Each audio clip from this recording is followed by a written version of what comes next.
తెలుగు రాష్ట్రాల్లోని పలు జిల్లాల్లో రోడ్డు ప్రమాదాలు జరిగాయి. రాజమండ్రి గైట్ ఇంజనీరింగ్ కళాశాల డ్రైవర్ బస్సు నడుపుతూ ఉండగా గుండెపోటు వచ్చింది. ఆయన సమయస్ఫూర్తితో వ్యవహరించి ప్రమాదం జరగకుండా బస్సును పక్కకు ఆపి తనువు చాలించాడు.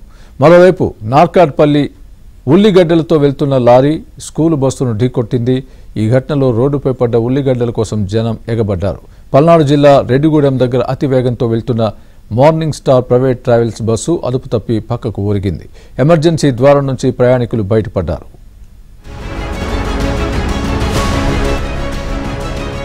కోనసీమ జిల్లా ఆలమూరులోని మడికి జాతీయ రహదారిపై విషాదం చోటు చేసుకుంది. రాజమండ్రి గైట్ ఇంజనీరింగ్ కళాశాల బస్సు డ్రైవర్కు గుండెపోటు వచ్చింది. బస్సు నడుపుతుండగానే గుండెపోటు రావడంతో ఆయన సమయస్ఫూర్తితో వ్యవహరించి ప్రమాదం జరగకుండా చూశాడు. అనంతరం బస్సును పక్కకు నిలిపి మృతి చెందాడు.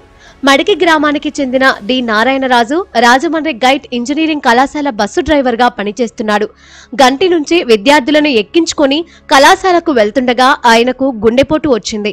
ఆ సమయంలో బస్సులో 50 మంది విద్యార్థులు ఉన్నారు. డ్రైవర్ ముందు చూపుతో వేగాన్ని తగ్గించి బస్సును నిలిపి స్టీరింగ్ పై వాలిపోయాడు. అనంతరం విద్యార్థులు గమనించి వెళ్లి చూడగా ఆయన విగతజీవిగా కనిపించాడు. తాను చనిపోతూ 50 మంది విద్యార్థులను నారాయణరాజు కాపాడారని స్థానికులు, విద్యార్థులు అన్నారు. నల్లగొండ జిల్లా నార్కెట్పల్లిలోని ఏపీ లింగోటం వద్ద విజయవాడ 65వ జాతీయ రహదారిపై స్కూలు బస్సుకు పెను ప్రమాదం తప్పింది. ఉల్లిగడ్డల లోడుతో వెళ్తున్న లారీ విద్యార్థులతో వెళ్తున్న స్కూలు బస్సును ఢీకొట్టి బోల్తా కొట్టింది. అయితే లారీ బోల్తా పడటంతో అందులో ఉల్లిగడ్డల బస్తాలను హైవే గుండా వెళ్తున్న వాహనదారులు ఎత్తుకెళ్లేందుకు ఎగబడ్డారు. అంతా చూస్తుండగానే బస్తాలకు బస్తాలు ఎత్తుకెళ్లిపోయారు. నల్లగొండ జిల్లాలో రోడ్డు ప్రమాదం జరిగింది. నార్కెట్పల్లి మండలం ఏపీ లింగోటం దగ్గర స్కూలు బస్సును వెనుక నుంచి లారీ ఢీకొట్టి బోల్తా పడింది. ఈ ప్రమాదంలో స్కూలు విద్యార్థులకు స్వల్ప గాయాలయ్యాయి. గాయపడ్డ విద్యార్థులను ఆసుపత్రికి తరలించారు. పల్నాడు జిల్లాలో ప్రైవేట్ ట్రావెల్ బస్సుకు పెను ప్రమాదం తప్పింది.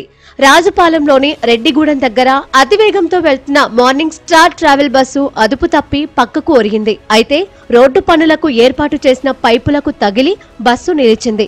ప్రమాద సమయంలో బస్సులో ఉన్న 30 మంది ప్రయాణికులు ఎమర్జెన్సీ ద్వారం నుంచి బయటపడ్డారు.